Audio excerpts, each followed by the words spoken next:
as far as having a dialogue with some of the world's biggest personalities.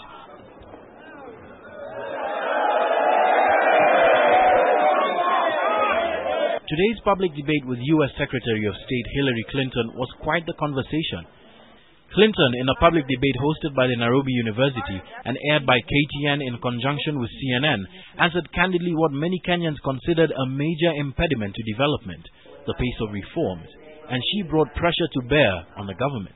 The electoral reform, the judicial reform, the police reform, the constitutional reform, all have to be done before the next election. We seem to see the same situation in Zimbabwe, power sharing, in Kenya, power sharing. And there seems to be a silent decision here to do business with this. And that seems to be questioning the very idea of democracy. But even she was hard put to answer why the United States was seemingly supportive of governments formed from flawed elections. The message being sent out to African leaders is rig the election, refuse to leave power, and eventually there will be some kind of grand coalition, which you're a part of.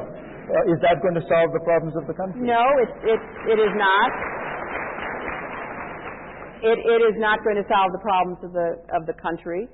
But I guess my message is that the United States cannot solve the problems of Kenya.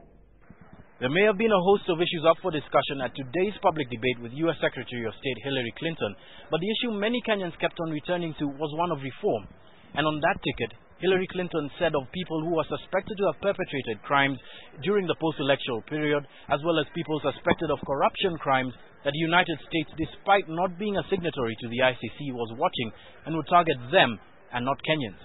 We are considering steps that would target individuals about whom there is overwhelming evidence and belief that they have contributed to and participated in corruption at a massive level, and also the kind of post-election violence and extrajudicial killings. But in the end, despite the numerous questions about how the United States could help Kenya in one way or another, the message was clear.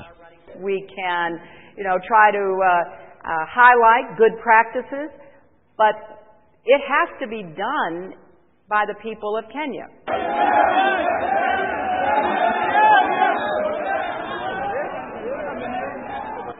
The United States would not force itself into solving Kenyans' problems.